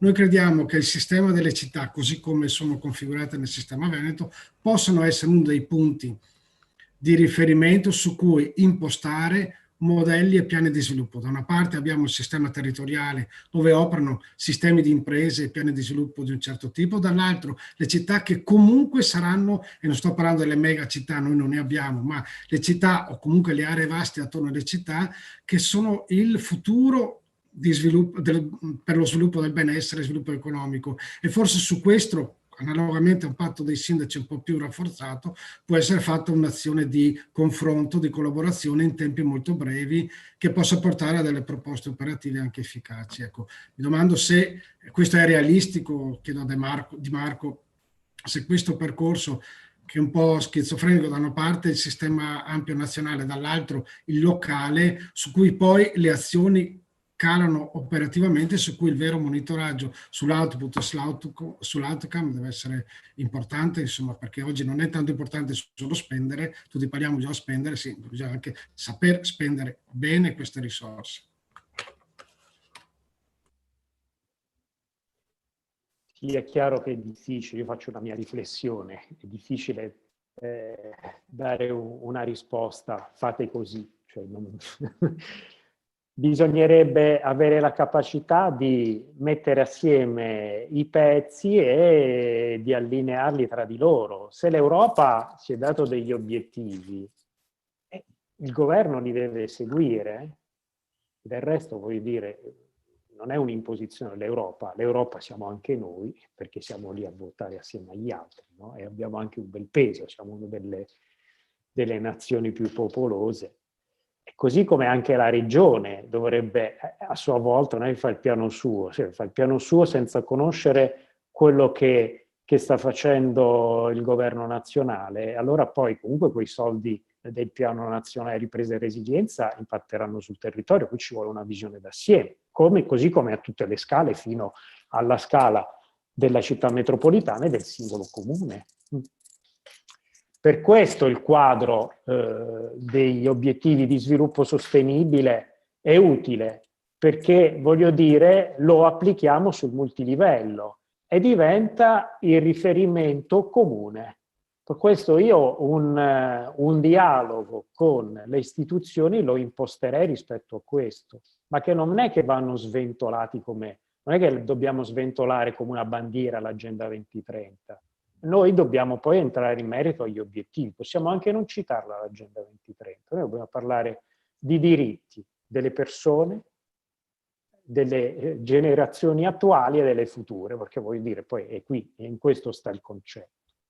L'allineamento rispetto agli obiettivi europei, rispetto a questa cosa già c'è, e su quello che si è ancora in contraddizione, e lì ci si può lavorare, voglio dire, le cose umane sono imperfette, siamo imperfetti noi a tutti i livelli, però quello che effettivamente fa strano è quando ti vengono proposte delle cose che è evidente che non hanno non sono costruite con una visione di futuro. Però voglio dire, abbiamo tutto il diritto di chiederne ragione, cioè voglio dire, se tu fai un'opera infrastrutturale senza valutare qual è il fabbisogno che tu hai proiettato al 2030, al 2050, se vogliamo anche oltre, che quell'opera deve, se non me lo dimostri, vuol dire, voglio dire, che tu stai facendo un'attività che non persegue quello che è l'interesse pubblico. perché voglio dire, comunque voglio dire, ci si confronta rispetto a queste cose, bisogna reclamare il fatto che qualsiasi attività, soprattutto le pubbliche, voglio dire, devono essere improntate alla trasparenza, all'evidenza dei dati. Poi è tutto anche un po' legato alle dinamiche anche di tipo, se vogliamo, anche personale, lo sappiamo. La grande sfida che abbiamo di fronte a noi, così voglio dire, vi getto pure questa perla. La grande sfida non è la transizione verde, la transizione digitale, è la transizione della specie umana. Sembra esagerato, ma in realtà è così, è così, se ci riflettiamo. Bene, grazie. Avremo, così che con cui abbiamo condiviso e richiesto anche a loro un intervento, ma sono stati più volte chiamati in causa, Michele Pelloso della Regione Veneto e poi Massimo Gattolin della Città Metropolitana di Venezia. Anche a loro chiederei, come dire, due brevi riflessioni e eventualmente una domanda, un approfondimento, insomma. Ecco, prego, dottor Pelloso. Grazie e buonasera a tutti, complimenti per la presentazione, è veramente molto molto interessante. Cercherò di essere abbastanza telegrafico. Due ambiti, uno di carattere più generale e dopo uno più specifico, visto che giustamente la Regione è stata nominata più volte, vi ringrazio di questo. Stiamo vivendo, l'abbiamo visto dal quadro dell'architetto Di Marco, no? Un momento molto prolifico, molto interessante, molto stimolante di programmazione, riflessioni, approcci fra di loro che voglio dire, si sovrappongono in parte, non del tutto, come se fossero tanti insiemi, no? In cui è possibile ritrovare poi una parte, un nocciolo comune e altri ambiti che invece sono riconducibili in qualche maniera. No? Importante direi la sottolineatura che è stata fatta che sui 17 goal possiamo trovare un linguaggio comune. E questa è un po' la caratteristica del lavoro che ha fatto la Commissione europea, ha fatto l'Italia, sta facendo anche la Regione del Veneto, cioè riuscire a costruire un linguaggio che sia universalmente riconosciuto. No? E quello che vedo come, ed è un po' la riflessione barra anche domanda che faccio, è questo, cioè siamo, penso, unanimemente d'accordo sui temi che sono stati proposti a livello complessivo. Prima sono stati elencati, illustrati molto bene a livello europeo, ma anche sul resto è difficile non essere d'accordo. La questione si gioca molto poi sulle progettualità effettive che verranno finanziate e quanto queste sono effettivamente, come dire, legate non solamente ai goal ma legate agli atti di programmazione, perché il tema secondo me è evitare che il tutto sia in qualche maniera collegato, il tutto sia in qualche maniera utile. E cioè prima veniva citato il tema dell'impatto. Cioè noi si trova in un momento in cui ci sono tante risorse a disposizione, abbiamo grandi progettualità, dobbiamo collegare le cosiddette schede progetto a queste grandi progettualità. Attraverso che cosa? Visto che le risorse sono scarse per definizione. Appunto attraverso una sorta di capacità di distinzione rispetto agli impatti. Esercizio non facile, prima veniva citato, però forse necessario una valutazione ex ante dell'impatto e una valutazione poi ex post. Un esercizio non facile anche perché andrà poi a toccare effettivamente quelle che sono le legittime aspettative, non parlo di interessi ma di legittime aspettative che ci sono nel territorio, ce l'ha la regione, ce l'hanno le associazioni, ce l'hanno tutte le varie forme di rappresentanza. Ecco, quindi può non essere così indolore il fatto di dover scegliere. Certo, se voliamo alto abbiamo la grande libertà di pensare con grandi spazi e non è mai un esercizio inutile. Ma poi nel momento in cui dobbiamo effettivamente andare a calare queste grandi idee con le risorse a disposizione, lì, come dire, le cose si fanno un po' più articolate nella discussione. e quindi la vedo un po' come uno snodo, appunto, questa capacità di scegliere quei progetti che hanno maggior impatto rispetto alla programmazione effettuata a livello europeo o all'Agenda 2030 o alla programmazione nazionale. E qui, anche se le risorse sono tante, ma crescendo le risorse crescono anche forse le aspettative, come nelle grandi famiglie, nelle famiglie che si rispettano, in cui se c'è una grande eredità tutti all'improvviso diventano un po' più cattivi, i parenti si inaspriscono un po' i propri rapporti. Ecco. Ci troviamo secondo me un po' in questa fase. Grandi disponibilità, grandi aspettative, ma comunque la necessità di dover fare delle scelte che possono anche escludere qualche cosa. Speriamo che siano più inclusive possibili, e appunto l'unico criterio che io individuo è quello dell'impatto che hanno le iniziative. Poi, e quindi volevo sentire l'architetto Di Marco su questo argomento. Poi mi è doveroso una brevissima riflessione su quello che è stato detto sul ruolo della regione. Allora, giusto per fare chiarezza, voi sapete che il tema della definizione del PNRR ha avuto un'accelerazione intorno, grosso modo, a ottobre/novembre. E in quel momento è stato chiesto alle regioni di presentare la propria posizione.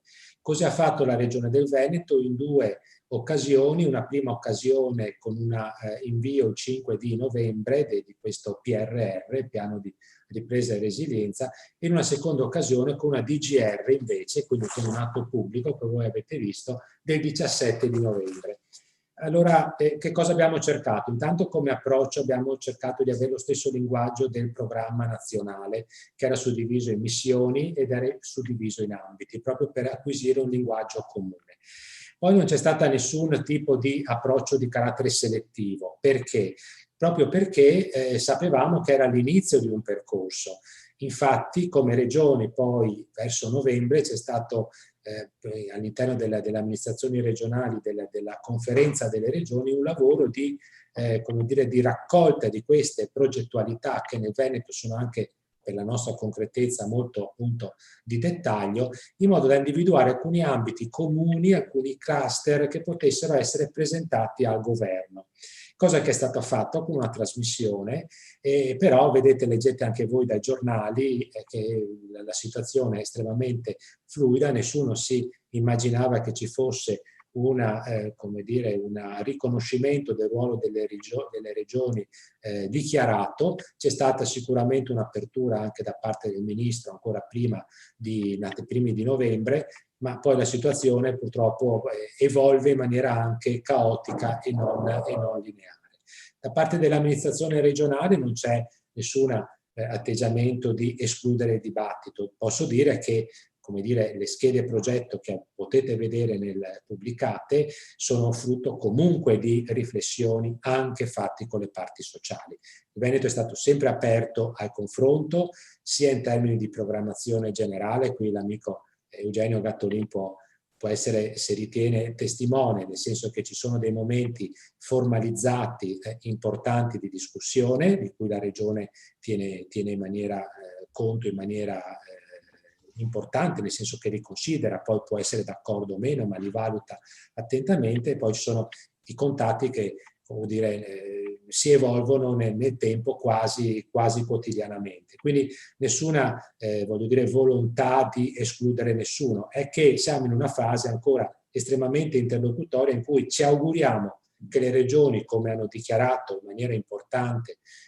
al Ministro, possano assumere un ruolo, perché non sono neanche una controparte, non siamo una sorta di sindacato delle regioni da ascoltare, ma abbiamo un ruolo di programmazione, come è stato anche già sottolineato. Quindi ci auguriamo che, passato questo primo step di un PNRR che delimita ma non specifica in maniera puntuale gli ambiti, le progettualità, ci possa essere effettivamente, e ce lo auguriamo, lo spazio per poter svolgere, non tanto per poter svolgere il nostro ruolo, anche al fine di rispettare queste benedette tempistiche, che veramente è molto stringente. Come regioni siamo preoccupati che si vada avanti su questo su questo percorso velocemente, e sicuramente poi non mancheranno i momenti di riflessione anche a livello territoriale. Ripeto, la storia delle amministrazioni regionali direi che è una storia di grande riconoscimento, anche perché da sola la regione in realtà non è che mobiliti risorse, le risorse proprie non ne ha moltissime, ha soprattutto finanziamenti statali o europei, quindi è gioco forza che si appoggi anche al cosiddetto territorio, di cui abbiamo grandissimo rispetto. Grazie al dottor Pelloso. Prima magari chiedo a Luigi di aspettare un attimo la risposta e inviterei invece Massimo Gattolin della Città Metropolitana di Venezia se vuole fare anche lui una breve interlocuzione. Ringrazio comunque il dottor Pelloso e colgo un po' la palla al balzo, insomma, per dire come ASVES siamo a disposizione per aprire una serie di canali, di momenti di dialogo, di confronto, anche, come dire, da subito, insomma, per poter così contribuire a favorire un confronto tra le parti sociali, i movimenti associativi, insomma, su questo importante strumento che chiaramente determina poi anche il futuro di sviluppo della nostra regione. Però se Massimo è presente, lascerei lui la parola. Mi sentite? Sì, certo. Grazie. Buonasera, grazie dell'opportunità di parlare, grazie anche di quanto ho potuto ascoltare. Due brevi riflessioni, credo andare anche un po' in coda a quanto diceva il dottor Pelloso, e saluto, dovremmo vederci presto. Una di carattere generale, cogliendo un po' anche una sollecitazione dell'architetto Di Marco. A me piace un po' come visione. Siamo effettivamente in un momento di transizione dell'umanità, architetto, sono d'accordo. Io credo che dovremmo smetterla un po' di pensare ognuno alla propria tribù e guardare a quella grande tribù globale in cui siamo tutti costretti a partecipare. Per far questo, naturalmente, c'è un'altra transizione, secondo me, che dovrà toccare da vicino un po' tutto il sistema paese. Credo che la riflessione più grande che ci impongono le agende che derivano dal livello internazionale fino a quello, diciamo, più vicino al singolo cittadino è proprio quello di interrogarsi sul modo di fare paese, almeno qui in Italia. Abbiamo un florilegio, e lo dico in senso positivo, in realtà, di iniziative da parte di molti soggetti pubblici e privati che vanno già nella direzione anche delineata delle agende verdi. Facciamo difficoltà, a mio avviso, a collocarle in un quadro di riferimento omogeneo, composto ed efficace in questo senso, quindi in grado di raggiungere gli obiettivi, magari anche efficiente, di farlo sprecando il meno possibile. Quindi l'idea anche, e vengo alla seconda parte della riflessione, poi lascio a voi il commento naturalmente, vengo anche a quanto diceva il dottor Pelloso prima. Noi siamo inseriti come città metropolitana, come altre città metropolitane, in un progetto che consente, attraverso fondi del Ministero dell'Ambiente, di sviluppare un'agenda per lo sviluppo sostenibile, no? Come voi ben sapete. È importante, proprio riguardo a quanto dicevo prima, farlo nel contesto, nel quadro di riferimento delle strategie nazionali e regionali, certamente, ma e qui è il punto a cui noi avremo un po' l'ambizione di spingerci rispetto ad alcune iniziative già importanti avviate. Secondo me manca proprio la metodologia. Mi riferisco al fatto che come città metropolitane, province, eccetera, noi abbiamo un occhio al territorio minuto, cioè quello fatto dalle piccole amministrazioni. Qui se non si investe in un nuovo modo di fare amministrazione, bisogna quantomeno investire nella metodologia con cui queste amministrazioni e amministratori, mi riferisco non solo alla parte politica, ma forse più in questo caso anche ai colleghi tecnici, sono chiamati a progettare e a utilizzare le risorse. Ciò significa che bisogna individuare, come già qualcuno diceva con altre parole, la strada che sia coerente con gli obiettivi di sviluppo sostenibile, ma non serve nemmeno chiamarla così. Noi abbiamo degli obblighi che comunque come amministrazioni, pubbliche amministrazioni, comuni, province, regione dovremo perseguire, che sono quelli della programmazione pluriennale e annuale di tutti gli anni. E la cosa importante che ha iniziato a fare Regione Veneto e altre amministrazioni, per esempio, è proprio quella almeno di inquadrare ciò che già si fa nell'ambito degli obiettivi generali. Se poi questi sono arricchiti da ulteriori risorse è importante. di più che noi crediamo di poter dare con le azioni che stiamo portando avanti è quello di costituire una rete locale in qualche modo, cioè far sì che le piccole amministrazioni possano sentirsi parte di un sistema integrato tra di loro e ad esempio mettendo a disposizione degli strumenti di programmazione, quelli tipici dei DUP, dei PEG e quant'altro, che abbiano delle parti comuni, in modo tale che ciascuna amministrazione, un territorio di 800.000 persone, suddivisa nel nostro caso in una quarantina di comuni, comunque abbiano un contesto di riferimento unico e che questo naturalmente dialoghi, questo sì, con gli obiettivi della strategia regionale, della strategia a sua volta nazionale e così via. Quindi la sfida che abbiamo davanti è veramente epocale, una transizione importantissima, che è quella di trasformazione del modo di essere del nostro paese, delle nostre comunità, ma che noi penso come città metropolitane potremo diciamo, affrontarla dal basso veramente, e ovviamente dal basso mi riferisco in particolare alle amministrazioni comunali e ai cittadini che possono afferire a questo livello di partecipazione.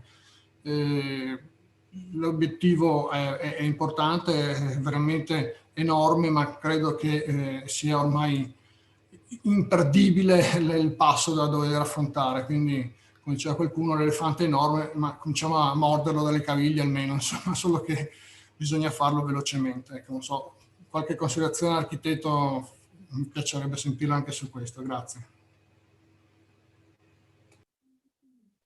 Grazie a voi. Entrambi, voglio dire, anche il dottor Pelloso, il fatto di, comunque voglio dire, le istituzioni dovrebbero avere la possibilità di comunicare di più e meglio, ma voglio dire, intendo la parte tecnica di chi ci lavora all'interno rispetto alla parte politica, ma non perché voglio dire le due parti siano in conflitto o in concorrenza tra di loro, ma perché, voglio dire, dovrebbe essere una prassi istituzionale di mettere a disposizione le informazioni dei cittadini e raccontarle anche con chiarezza, anche per evitare, come spesso capita, che la società civile poi travisi una serie di dati, informazioni e poi voglio dire torni anche come un boomerang nei confronti della politica o dell'attività che si viene svolta all'interno delle istituzioni. Come dicevo prima, bisogna avere sempre rispetto di chi sta lavorando sulle cose.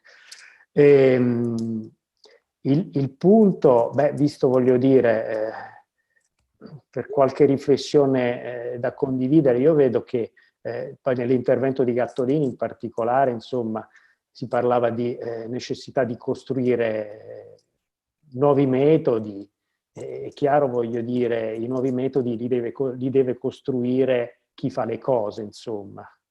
Ma lo fa. Se sentiamo l'esigenza di costruire nuovi metodi per fare le cose, se ci muoviamo rispetto a un orizzonte, a degli obiettivi che condividiamo come società civile, come tecnici che lavoriamo all'interno delle amministrazioni e come politici, come parte politica che condivide. Infatti, uno dei contenuti anche alla base dell'Agenda 2030, scusate se passo alla teoria, ma bisogna intanto farci riferimento per capire se stiamo facendo quello che abbiamo in mente.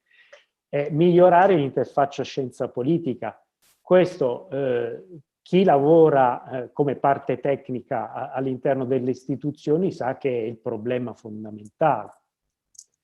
E io lo vedo anche a livello delle altre istituzioni, perché quando mi sparano che vogliono fare una riduzione delle emissioni al 55% anziché che al 60%, me lo devono basare non sull'intuizione politica o sulla convenienza politica, ma sul fatto che quel determinato target è fattibile perché abbiamo verificato una serie di cose, oppure non è fattibile perché abbiamo verificato una serie di cose. Poi dopo si entra in merito a valutare. Poi c'è l'ambito di discrezionalità politica o di sensibilità, eccetera, che si può discutere, però Se riusciamo a costruire un dibattito dove c'è la convergenza sull'interesse comune, una volta individuato l'interesse comune, allora si riesce a lavorare meglio.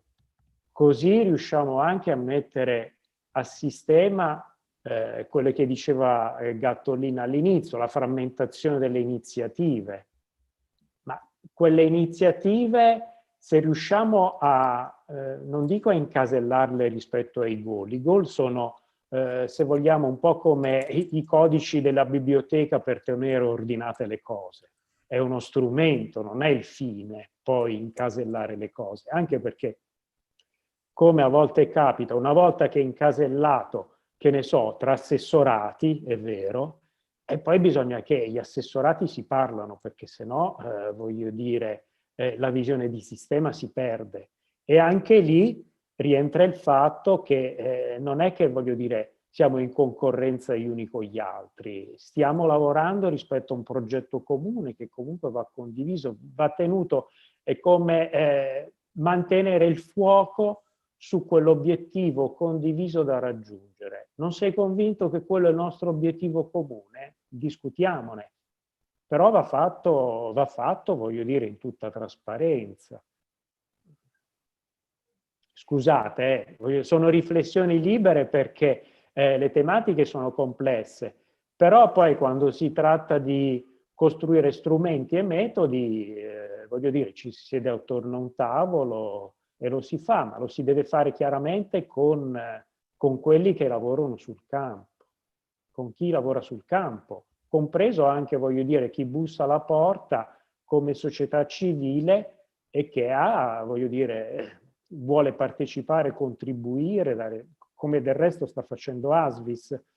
Io mi sono, questa giusto per chiudere perché abbiamo anche sforato con il tempo, io vi devo dire che con Asvis abbiamo organizzato questa scuola per le regioni e province autonome per la redazione delle strategie di sviluppo sostenibile, e io mi sono sentito persino imbarazzo di essere chiamato io come rappresentante della società civile a fare una lezione, quando era forse più lecito che lo dovesse fare, più corretto che lo dovesse fare un ministero, se no la presidenza del Consiglio.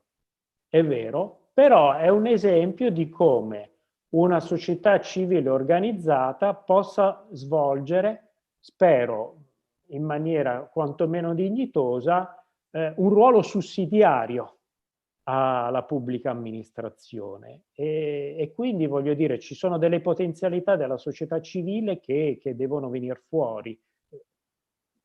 Credo, voglio dire, l'esempio che vi ho fatto io, voglio dire, forse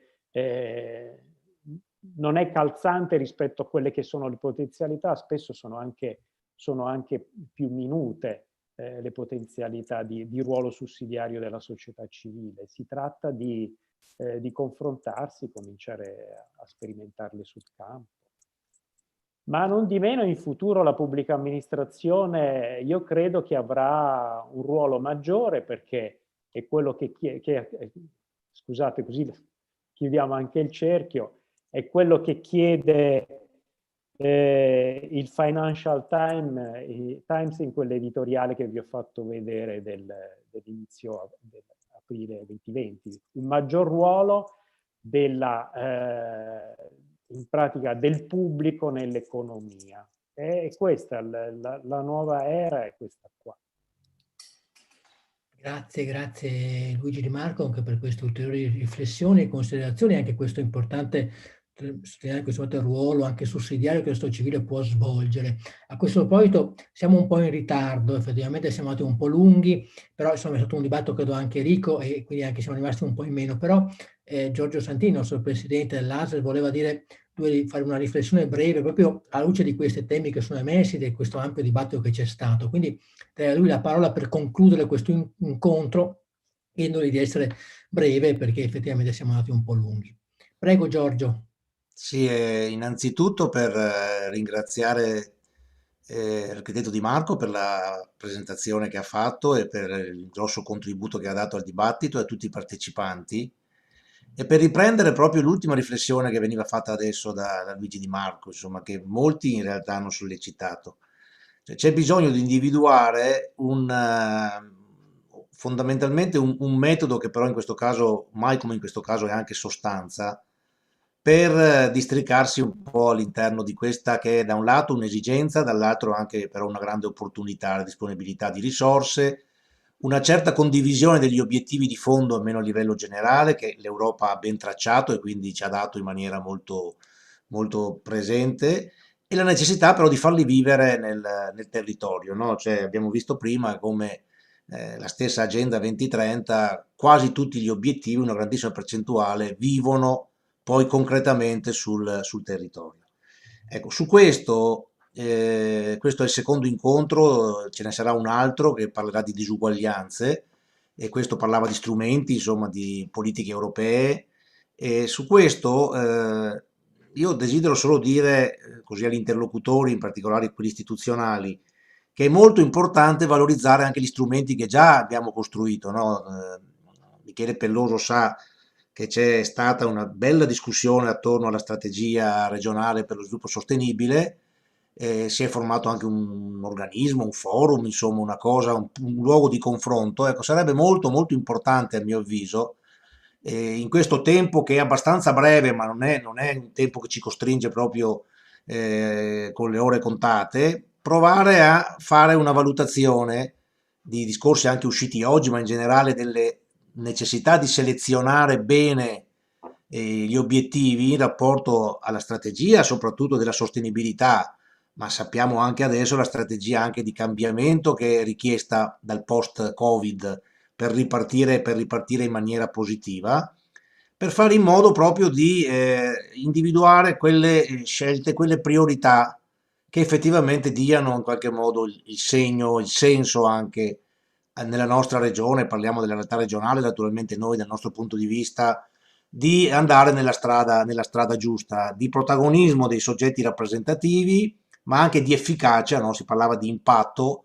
Io potrei parlare anche di qualcosa di cui si parla anche nel libro, nel quaderno di Marco, di moltiplicatori degli investimenti, no? Cioè, stiamo tutti parlando degli investimenti, stiamo tutti parlando degli investimenti in termini quantitativi, cerchiamo di parlarne in termini anche qualitativi, ma dobbiamo anche valutarli sugli effetti che hanno, su come ridisegnano anche il nostro territorio, i nostri gruppi sociali, il futuro delle generazioni che abbiamo di fronte, quindi l'idea che abbiamo. Ecco, su questo io credo, alla fine anche di questo percorso, quindi la prossima volta, come ASVES, assieme ad ASVIS, cerchiamo anche di essere disponibili, davvero disponibili, a dare concretamente a una sede, una mano, un contributo, perché queste cose possano diventare via via sempre più vissute, partecipate e finalizzate a quell'impatto, a quel risultato positivo che in fondo tutti quanti cerchiamo. Quindi ecco, ringraziandovi tutti per